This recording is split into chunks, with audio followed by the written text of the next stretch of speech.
എല്ലാ പ്രിയ വിദ്യാർത്ഥികൾക്കും പുതിയ വീഡിയോയിലേക്ക് സ്വാഗതം. +2 റിസൾട്ട് 2024 +2 റിസൾട്ട്, +2വിൻ്റെ കമ്പാർട്ട്മെൻറ്റൽ റെഗുലർ വിദ്യാർത്ഥികളുടെ result, VHSC vocational higher secondary result എന്നിവയെല്ലാം ഈ മാസം 9-ാം തീയതി വിദ്യാഭ്യാസ മന്ത്രി പ്രസിദ്ധീകരിക്കുകയാണ്. അപ്പോൾ +2 ജയിക്കാൻ എത്ര മാർക്ക് വേണം, CE mark, PE mark, grace mark കിട്ടിയാൽ +2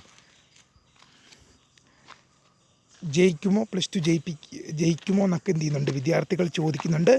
അപ്പോൾ അതിനൊക്കെയുള്ള കൃത്യമായിട്ടുള്ള മറുപടിയാണ് വീഡിയോയിൽ കൂടെ നിങ്ങളുമായി ഷെയർ ചെയ്യാനുള്ളത്. ആദ്യമായിട്ട് കാണുന്ന വിദ്യാർത്ഥികളുണ്ടെങ്കിൽ തീർച്ചയായും മറക്കണ്ട സബ്സ്ക്രൈബ് ചെയ്ത് കൂടെ പോരാൻ പ്രത്യേകം ശ്രദ്ധിക്കുക. സബ്സ്ക്രൈബ് ചെയ്തതിനപ്പോൾ നോട്ടിഫിക്കേഷൻ ബെല്ലുകളെ ഓൾ ഓപ്ഷൻ എനേബിൾ ചെയ്യുക. വീഡിയോ യൂസ്ഫുള്ളായി തോന്നുകയാണെങ്കിൽ മാക്സിമം ഒന്ന് ലൈക്കും കൂടി ചെയ്യുക. സുഹൃത്തുക്കളിലേക്കൊന്ന് ഷെയർ ചെയ്തും കൂടി എത്തിക്കുക. അപ്പോൾ നമുക്ക് നേരെ വീഡിയോയിലേക്ക് പോവാം. വീഡിയോയിലേക്ക് വന്നിരുമ്പോൾ നമ്മുടെ ചാനലിൽ വീഡിയോ കാണുന്ന 100 പേർ വീഡിയോ കണ്ടാൽ 10 വിദ്യാർത്ഥികൾ പോലും ചാനലൊന്ന് സബ്സ്ക്രൈബ് പോലും ചെയ്തില്ല. പ്രിയ വിദ്യാർത്ഥികളെ, അങ്ങനെ ആവരുത്. തീർച്ചയായും സബ്സ്ക്രൈബ് ചെയ്ത് നോട്ടിഫിക്കേഷൻ ബെല്ലുകളെ ഓൾ ഓപ്ഷൻ എനേബിൾ ചെയ്ത് വീഡിയോ കാണാൻ ശ്രദ്ധിക്കുക. നിങ്ങൾക്ക് യൂസ്ഫുള്ളാകുന്ന വീഡിയോസും ഒരുപാട് വീഡിയോസൊക്കെ നമ്മുടെ ചാനലിൽ കൂടെ തന്നെ വരും. അപ്പോൾ സബ്സ്ക്രൈബ് ചെയ്ത് നോട്ടിഫിക്കേഷൻ ബെല്ലുകളെ ഓൾ ഓപ്ഷൻ എനേബിൾ ചെയ്യുക. വീഡിയോ യൂസ്ഫുള്ളായി തോന്നുകയാണെങ്കിൽ മാക്സിമം ലൈക്ക് ചെയ്യുക, സുഹൃത്തുക്കളിലേക്ക് ഷെയർ ചെയ്യുക. അപ്പോൾ നമുക്ക് നേരെ വീഡിയോയിലേക്ക് പോകാം. അപ്പോൾ വിദ്യാർത്ഥികൾ ആദ്യം ചോദിക്കുന്ന ചോദ്യമാണ്, +2 ജയിക്കാൻ എത്ര മാർക്ക് വേണം? അപ്പോൾ എന്താണ്, 80 മാർക്കിൻ്റെ പരീക്ഷയിൽ എന്ന് പറയുകയാണെങ്കിൽ വിദ്യാർത്ഥികൾക്ക് പാസ്സാകാൻ വേണ്ടത് 24 മാർക്കാണ്. പാസ്സാകാൻ വിദ്യാർത്ഥികൾക്ക് വേണ്ടത് 80 മാർക്കിൻ്റെ എക്സാമിൽ 24 മാർക്കാണ് വിദ്യാർത്ഥികൾക്ക് പാസ് മാർക്കെന്ന് വേണ്ടത്.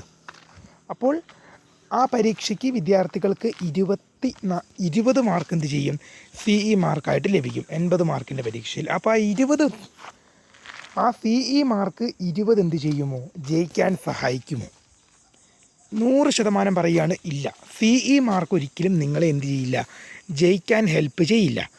ജയിക്കാനുള്ള മാർക്ക് എന്ത് ചെയ്യണം, നിങ്ങൾ എഴുതി തന്നെ എടുക്കേണ്ടി വരും. CE മാർക്ക് നിങ്ങളെ ഒരിക്കലും ജയിക്കാൻ സഹായിക്കില്ല. ഫസ്റ്റ് ഇയറും സെക്കൻഡ് ഇയറും കൂടെ, അതായത് 80 മാർക്കിൻ്റെ പരീക്ഷയിൽ പാസ് മാർക്ക് എന്ന് പറയുന്നത് 2 വർഷത്തെയും കൂടെ കൂട്ടിയിട്ടാണ് പറയുന്നത്. 2 വർഷത്തെയും കൂടെ കൂട്ടുമ്പം 48ആണ് പാസ് മാർക്ക് എന്ന് പറയുന്നത്. ഫസ്റ്റ് ഇയർ 24, സെക്കൻഡ് ഇയർ 24 എന്നിങ്ങനെയാണ് വിദ്യാർത്ഥികൾ എന്ത് ചെയ്യേണ്ടത്, പാസ് മാർക്കിനായിട്ട് എഴുതിയെടുക്കേണ്ടി വരുന്നത്. അപ്പോൾ എന്താണ്, ഫസ്റ്റ് ഇയർ 24, സെക്കൻഡ് ഇയർ 24, പിന്നെ ടോട്ടല് 48 മാർക്ക് കിട്ടുന്ന വിദ്യാർത്ഥിയാണ് 80 മാർക്കിൻ്റെ പരീക്ഷയിൽ 2 വർഷങ്ങളിലും പാസ്സാവുന്നത്. ഇനിയിപ്പം 48 കിട്ടിയില്ലെങ്കിൽ ആ വിദ്യാർത്ഥി ആ സബ്ജക്റ്റിൽ എന്ത് ചെയ്യും, ഫെയിലായി പോകും. അത് ഉറപ്പാണ്. കാരണം 48 മാർക്കാണ് പാസ് മാർക്കായി പരിഗണിക്കുന്നത്. അപ്പോൾ CE മാർക്ക് നിങ്ങളുടെ ഗ്രേഡ് കൂട്ടാൻ വേണ്ടി മാത്രമേ എന്ത് ചെയ്യുള്ളൂ, CE മാർക്ക് സഹായിക്കുള്ളൂ. അപ്പോൾ 48 മാർക്ക് എഴുതിയെടുക്കുന്നൊരു വിദ്യാർത്ഥിക്ക് എന്ത് ചെയ്യും, 40 മാർക്ക് CE ഉണ്ട്. ഇപ്പോൾ 48 മാർക്ക് നിങ്ങൾ എഴുതിയെടുക്കുന്നു. അപ്പോൾ നിങ്ങൾക്ക് ഫസ്റ്റ് ഇയർ 20, 58, 68, 78, 88. അപ്പോൾ റിസൾട്ട് വരുമ്പോൾ നിങ്ങളുടെ ടോട്ടൽ മാർക്ക് എന്ന് പറയുന്നത് 88 ആയിരിക്കും.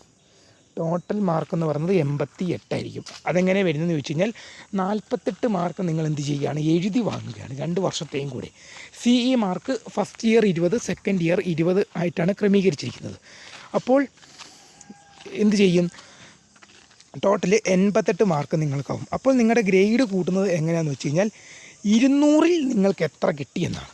അപ്പോൾ കൃത്യം 48 എഴുതിയെടുക്കുന്ന ഒരു വിദ്യാർത്ഥിക്ക് 200-ൽ എന്ത് ചെയ്യും, 88 മാർക്കാണ് വരുന്നത്. 48 എഴുതിയെടുക്കുന്നു, 40 മാർക്ക് എന്ത് ചെയ്യുന്നു, 2 വർഷവും കൂടെ കൂട്ടി അധ്യാപകൻ CE മാർക്കായി നൽകുന്നു. ടോട്ടൽ 88 മാർക്കാണ് ആ വിദ്യാർത്ഥിക്ക് 200-ൽ കിട്ടുന്നത്. ആ വിദ്യാർത്ഥിക്ക് ജസ്റ്റ് ഒരു D+ ഗ്രേഡോട് അടുത്ത് മാത്രമേ ഇത് എത്തുന്നുള്ളൂ. ജസ്റ്റ് പാസ് ആകേണ്ടവരുടെ കാര്യമാണ് പറയുന്നത്.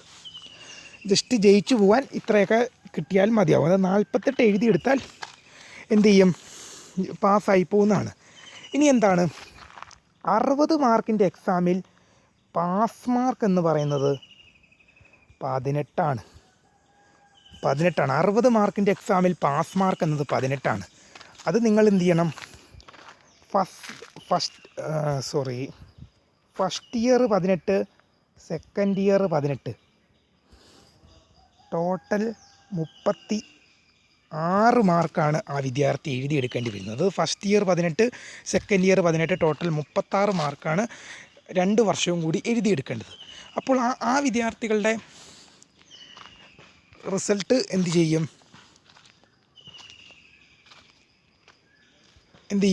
60 മാർക്കിൻ്റെ പരീക്ഷയിൽ ജയിക്കാൻ വേണ്ടത് 36 മാർക്കാണ്. അതിനുകൊണ്ട് നിങ്ങൾക്ക് CE മാർക്ക്. അവിടെ നിങ്ങൾക്ക് എന്തുണ്ട്? 20 മാർക്ക് വീതം, 20 + 20 എന്ന് പറഞ്ഞ് first year 20, second year total 40 mark എന്ത് ചെയ്യുന്നുണ്ട്? അവിടെ നിങ്ങൾക്ക് CE മാർക്കായിട്ട് എന്ത് ചെയ്യുന്നുണ്ട്? ലഭിക്കുന്നുണ്ട്. അപ്പോൾ അങ്ങനെ ലഭിക്കുമ്പോൾ 36 കിട്ടുന്ന ഒരു വിദ്യാർത്ഥിയെ സംബന്ധിച്ച് എന്ത് ചെയ്യും? ടോട്ടൽ എന്ത് ചെയ്യും? 36 എന്ത് ചെയ്യാണ്? TE മാർക്കാണ് 36, ടെസ്റ്റ് എക്സാം മാർക്കാണ് 36. CE മാർക്ക് എന്ന് പറയുന്നത് 76 എന്ന മാർക്കിലേക്ക് എത്തും. അപ്പോൾ നിങ്ങളുടെ ടോട്ടൽ പരീക്ഷ വരുന്ന എത്രയായിരിക്കും? 180-ലായിരിക്കും. 160-ലായിരിക്കും കേട്ടോ. നിങ്ങളുടെ ടോട്ടൽ മാർക്ക് വരുന്നത് 160-ലായിരിക്കും. അപ്പം 160-ൽ ആ വിദ്യാർത്ഥിക്ക് എത്ര കിട്ടി? ജസ്റ്റ് 36 മാത്രം എടുക്കുന്നവരുടെ കാര്യമാണ് പറഞ്ഞത്. ജസ്റ്റ് പാസ് ഉള്ളവരുടെ മാത്രമാണ് പറഞ്ഞത്. അപ്പോൾ അവർക്ക് എന്ത് ചെയ്യും? 160-ൽ 76 എന്ത് ചെയ്തു? കിട്ടി. അപ്പോൾ എന്ത് ചെയ്യും? ഒരു D അഥവാ D+. അത് സിയിലേക്ക് പോകുന്ന ഡൗട്ടാണ്, നമുക്ക് നോക്കേണ്ടി വരും. അതിൻ്റെ സർക്കുലർ എൻ്റെ കയ്യിലില്ല. സർക്കുലർ നോക്കിയാൽ കൃത്യമായിട്ടെല്ലാം പറയാൻ പറ്റും. സർക്കുലർ ഇല്ലാതെ പറയുന്നതുകൊണ്ട് തന്നെയാണ് എന്ത് ചെയ്യുന്നത്?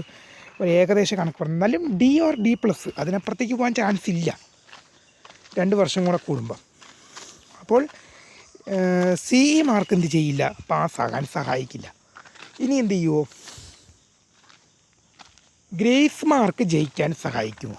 തീർച്ചയായും ഗ്രേസ് മാർക്ക് നിങ്ങൾ എന്ത് ചെയ്യാൻ സഹായിക്കും? ജയിക്കാൻ സഹായിക്കും. ഇനി ഏതെങ്കിലും ഒരു വിഷയത്തിന് നിങ്ങൾക്ക് എന്ത് ചെയ്യില്ല? 24 മാർക്ക് വേണ്ടടുത്ത് ഒരു 22, 23 ഒക്കെ കിട്ടിയുള്ളൂ. നിങ്ങൾക്ക് എന്ത് ചെയ്യാൻ സാധിക്കും? ഗ്രേസ് മാർക്ക് കിട്ടുമെന്ന് നിങ്ങളെ ഓട്ടോമാറ്റിക്കലി ചെയ്യിപ്പിക്കും. അതായത് നിങ്ങൾക്ക് എന്താണ് 5 വിഷയത്തിന് ആ വിദ്യാർത്ഥി എന്ത് ചെയ്യും? എഴുതിയെടുത്ത് പാസ്സാകുകയും ഏതെങ്കിലും ഒരു വിഷയത്തിന് ഫെയിലാകുന്നൊരു സാഹചര്യം ഉണ്ടായിക്കഴിഞ്ഞാൽ എന്ത് ചെയ്യും? കൂടുതൽ ഗ്രേസ് മാർക്ക് ഈ വിഷയത്തിനിട്ട് ജയിപ്പിക്കും. ഇനി എല്ലാ വിഷയത്തിനും പാസ്സാകുന്ന വിദ്യാർത്ഥികൾക്ക് പറയുകയാണെങ്കിൽ എന്ത് ചെയ്യും? ഗ്രേസ് മാർക്ക് കോമൺ ആയിട്ട് നൽകും. കോമൺ ആയിട്ടായിരിക്കും ഗ്രേസ് മാർക്ക് നൽകുന്നത്. അതായത് 30 മാർക്കാണ് ഗ്രേസ് മാർക്ക് അനുവദിക്കുന്നതെങ്കിൽ എന്ത് ചെയ്യും? 6 വിഷയത്തിന് 30 എന്ത് ചെയ്യും? ഡിവൈഡ് ചെയ്ത് കൊടുക്കും. 20 മാർക്കാണ് ഗ്രേസ് മാർക്കെങ്കിൽ 6 വിഷയത്തിന് 20 ഭാഗിച്ച് കൊടുക്കും. ഇനി 5 വിഷയത്തിൽ പാസ്സാകുകയും 1 വിഷയത്തിൽ ഫെയിലാവുകയുമാണ് ചെയ്യുന്നെങ്കിൽ എന്ത് ചെയ്യും? ആ ഗ്രേസ് മാർക്ക് എല്ലാം കൂടി ഒന്നിച്ചിട്ട് ആ വിഷയവും കൂടി പാസ്സാകും. അപ്പോൾ NSS പോലെയുള്ള പ്രവർത്തനങ്ങളിലുള്ള വിദ്യാർത്ഥികൾക്ക് എന്ത് ചെയ്യും? ഗ്രേസ് മാർക്ക് കിട്ടും. അപ്പോൾ ഗ്രേസ് മാർക്ക് നിങ്ങളെ എന്ത് ചെയ്യും? സഹായിക്കും. ഗ്രേസ് മാർക്ക് നിങ്ങളെ പാസ്സാകാൻ സഹായിക്കുന്നതാണെന്ന് വിദ്യാർത്ഥികൾ ഓർത്തിരിക്കുക. അപ്പോൾ എന്താണ്? CE മാർക്ക് നിങ്ങളെ എന്ത് ചെയ്യില്ല? ഒരിക്കലും പാസ്സാകാൻ സഹായിക്കില്ല. ഗ്രേസ് മാർക്ക് എന്ത് ചെയ്യും? നിങ്ങളെ ജയിക്കാൻ സഹായിക്കും. അപ്പോൾ ഗ്രേസ് മാർക്കുള്ള വിദ്യാർത്ഥികൾക്ക് എന്താണ്? കുറഞ്ഞതൊരു 20 മാർക്കെങ്കിലും, NSSയിലേക്കുള്ള വിദ്യാർത്ഥികൾക്ക് 20 മാർക്കെങ്കിലും കുറഞ്ഞത് കിട്ടാതിരിക്കില്ല. അപ്പോൾ ആ 20 മാർക്കെന്ന് പറയുകയാണെങ്കിൽ എന്താണ്? ജസ്റ്റ് പാസ്സായി പോകേണ്ട വിദ്യാർത്ഥികൾക്ക് എന്താണ്? ഒരു 22, 21, ഇനി 20 കിട്ടിയുള്ളെങ്കിലും എന്ത് ചെയ്യുക? ആ ഗ്രേസ് മാർക്ക് അവർക്കുണ്ടെങ്കിൽ അവർ ആ വിഷയത്തിൽ പാസ്സാകുന്നതായിരിക്കും. CE മാർക്ക് നിങ്ങളുടെ ഗ്രേഡ് കൂട്ടാൻ മാത്രമേ ഉപയോഗിക്കാൻ പറ്റുകയുള്ളൂ. ഇനി +2 തോറ്റ് കഴിഞ്ഞാൽ എന്ത് ചെയ്യും? നമുക്ക് എന്ത് ചെയ്യാം? ഇമ്പ്രൂവ്മെൻറ്റ് എഴുതിയെടുക്കാം. ആരും പേടിക്കൊന്നും വേണം കേട്ടോ. +2 തോറ്റ് കഴിഞ്ഞാൽ നിങ്ങൾക്ക് എന്ത് ചെയ്യാൻ സാധിക്കും? ഇമ്പ്രൂവ്മെൻറ്റ് പരീക്ഷയ്ക്ക് രജിസ്റ്റർ ചെയ്യാനും അത് എഴുതിയെടുക്കാനും സാധിക്കും. അത് വൊക്കേഷണൽ ഹയർ സെക്കൻഡറി ആയാലും VHSCയുടെ കാര്യം എടുത്താലും നിങ്ങൾക്കും ഇമ്പ്രൂവ്മെൻറ്റ് തന്നെ എഴുതിയെടുത്ത് ജയിക്കാവുന്നതാണ്. പിന്നെ ഈ വരുന്ന ഇമ്പ്രൂവ്മെൻറ്റിൽ കമ്പാർട്ട്മെൻറ്റിൽ വിദ്യാർത്ഥികൾക്ക് രജിസ്റ്റർ ചെയ്യാൻ പറ്റുമോ എന്ന് ചോദിക്കുന്നുണ്ട്. തീർച്ചയായും കമ്പാർട്ട്മെൻറ്റിൽ വിദ്യാർത്ഥികൾക്ക് മുൻ വർഷങ്ങളിൽ ഏതെങ്കിലും വിഷയത്തിന് നിങ്ങൾ ഫെയിലായിട്ടുണ്ടെങ്കിൽ നിങ്ങൾക്ക് തീർച്ചയായും ആ വിഷയത്തിന് നിങ്ങൾക്ക് എന്ത് ചെയ്യാൻ സാധിക്കും? പൈസ അടച്ച് രജിസ്റ്റർ ചെയ്തുകൊണ്ട് നിങ്ങൾക്ക് എന്ത് ചെയ്യാൻ സാധിക്കും? ഇമ്പ്രൂവ്മെൻറ്റ് എഴുതിയെടുക്കുന്നതിന് ഇമ്പ്രൂവ്മെൻറ്റ് പരീക്ഷയിൽ നിങ്ങൾക്ക് എന്ത് ചെയ്യാം? കമ്പാർട്ട്മെൻറ്റിലായിട്ട് നിങ്ങൾക്ക് രജിസ്റ്റർ ചെയ്യാൻ സാധിക്കും. അതിന് തടസ്സമോ കാര്യങ്ങളൊന്നുമില്ല. തടസ്സമോ കാര്യങ്ങളോ ഒന്നുമില്ല എന്ന് വിദ്യാർത്ഥികൾ ഓർത്തിരിക്കുക. അപ്പോൾ അതുകൊണ്ട് തന്നെ കമ്പാർട്ട്മെൻറ്റിൽ വിദ്യാർത്ഥികൾക്ക് രജിസ്റ്റർ ചെയ്യാൻ സാധിക്കും. എന്നോട് 2-3 മാസം മുമ്പ് കമൻറ്റിൽ ചോദിച്ചായിരുന്നു, ഈ വരുന്ന +2 ഇമ്പ്രൂവ്മെൻറ്റിൽ കമ്പാർട്ട്മെൻറ്റൽ പരീക്ഷയിൽ രജിസ്റ്റർ ചെയ്യാൻ പറ്റുമെന്ന് നിരവധി വിദ്യാർത്ഥികൾ ചോദിച്ചിരുന്നു. ആ വിദ്യാർത്ഥികൾ ഈ വീഡിയോ കാണുന്നുണ്ടെങ്കിൽ തീർച്ചയായും കമ്പാർട്ട്മെൻറ്റിൽ നിങ്ങൾക്ക് രജിസ്റ്റർ ചെയ്യാൻ സാധിക്കും. പക്ഷേ റെഗുലർ വിദ്യാർത്ഥികളെ സംബന്ധിച്ച് കമ്പാർട്ട്മെൻറ്റൽ വിദ്യാർത്ഥികൾക്ക് ഒരു 50 രൂപയുടെ ഡിഫറൻറ്റ് കൂടുതൽ വരും. അത്ര മാത്രമേ വരികയുള്ളൂ. അല്ലാതെ നിങ്ങൾക്ക് എഴുതാൻ പറ്റാതിരിക്കുകയൊന്നുമില്ല. കഴിഞ്ഞ വർഷത്തെ ഇമ്പ്രൂവ്മെൻറ്റ് പരീക്ഷയിൽ +2 വിദ്യാർത്ഥികൾക്ക് 6 സബ്ജക്റ്റ് ഇമ്പ്രൂവ്മെൻറ്റ് എഴുതാനുള്ള അവസരം ലഭിച്ചിരുന്നു. കഴിഞ്ഞ വർഷം +2 കഴിഞ്ഞിറങ്ങിയ വിദ്യാർത്ഥികൾ 6 സബ്ജക്റ്റിനും ഇമ്പ്രൂവ്മെൻറ്റ് എഴുതാൻ പറ്റിയിരുന്നു. എത്രയാണ്? 1000 സംതിങ് രൂപയാണ് 6 വിഷയത്തിനും കൂടെ വിദ്യാർത്ഥികൾക്ക് ഇമ്പ്രൂവ്മെൻറ്റിനായി ചിലവാക്കേണ്ടി വരുന്നത്. ഈ വർഷം എത്ര വിഷയം ഇമ്പ്രൂവ്മെൻറ്റ് എഴുതാൻ പറ്റുമെന്ന് എനിക്കറിഞ്ഞുകൂടാ. ഈ വർഷം 6 എഴുതാൻ പറ്റുമെന്നാണ് തോന്നുന്നത്. അത് സർക്കുലർ വന്നാൽ മാത്രമേ പറയാൻ പറ്റൂ. അപ്പോൾ കൂടുതൽ അറിയിപ്പുകൾ വരും ദിവസങ്ങളിൽ വിദ്യാർത്ഥികളിലേക്ക് എത്തിക്കും. തീർച്ചയായും സബ്സ്ക്രൈബ് ചെയ്ത് വെക്കാൻ ഓർമ്മിക്കുക. ഇതുപോലുള്ള യൂസ്ഫുള്ളായ വീഡിയോകൾക്ക് മാക്സിമം ലൈക്ക് ചെയ്യുക. നിങ്ങളുടെ സുഹൃത്തുക്കളിലേക്ക്, സ്കൂൾ ഗ്രൂപ്പിലേക്കൊക്കെ ഷെയർ ചെയ്ത് ഒരു കുഴപ്പമില്ല. നിങ്ങളിപ്പോൾ +2 കഴിഞ്ഞിരിക്കുകയാണ്. ഇനി നിങ്ങളുടെ സ്കൂൾ ഗ്രൂപ്പിലേക്കൊക്കെ മറ്റ് സുഹൃത്തുക്കളിലേക്ക് ഇട്ടുകൊടുത്തോ. നിങ്ങളുടെ അധ്യാപകർ വഴക്കൊന്നും പറയില്ലെന്നാണ് ഞാൻ പ്രതീക്ഷിക്കുന്നത്. കാരണം ഇപ്പോൾ +2 ഒക്കെ കഴിഞ്ഞല്ലോ. ഇനി ആ ക്ലാസ് ഗ്രൂപ്പ് കൊണ്ട് വലിയ ഗുണമൊന്നുമില്ലല്ലോ. അതുകൊണ്ട് തന്നെ നിങ്ങൾ എന്ത് ചെയ്തോ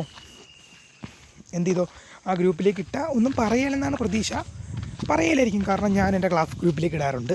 എന്നെ മാഷുമാരൊന്നും വഴക്കൊന്നും പറയാറില്ല. കാരണം +2 കഴിഞ്ഞല്ലോ. ഇനി ആ ഗ്രൂപ്പിൻ്റെ ആവശ്യമില്ലല്ലോ. അപ്പോൾ തീർച്ചയായും വീഡിയോ ഒന്ന് ഷെയറും കൂടെ ചെയ്യുക. വീഡിയോ ഇഷ്ടപ്പെട്ടാൽ ലൈക്ക് ചെയ്യുക. പിന്നെ നമ്മുടെ ചാനലിൽ 100 പേർ വീഡിയോ കണ്ടാൽ 10 വിദ്യാർത്ഥികൾ പോലും ചാനലൊന്ന് സബ്സ്ക്രൈബ് പോലും ചെയ്യുന്നില്ല. പ്രിയ വിദ്യാർത്ഥികളെ, അങ്ങനെ ആവരുത്. സബ്സ്ക്രൈബ് ചെയ്യുക. നോട്ടിഫിക്കേഷൻ ബെല്ലുകളെ ഓൾ ഓപ്ഷൻ എനേബിൾ ചെയ്യുക. അപ്പോൾ പുതിയ വീഡിയോ കാണാം. അതുവരേക്കും ബൈ. പിന്നെ എന്ത് സംശയമുണ്ടെങ്കിലും വീഡിയോയ്ക്ക് താഴെ കമൻറ്റ് ചെയ്താൽ മതി. പറ്റുമെങ്കിൽ വീഡിയോ ആയിട്ട് അല്ലെങ്കിൽ പേഴ്സണലായിട്ട് മറുപടി തരാൻ കമൻറ്റിലൂടെ തന്നെ മറുപടി തരുന്നതായിരിക്കും. അപ്പോൾ ബൈ.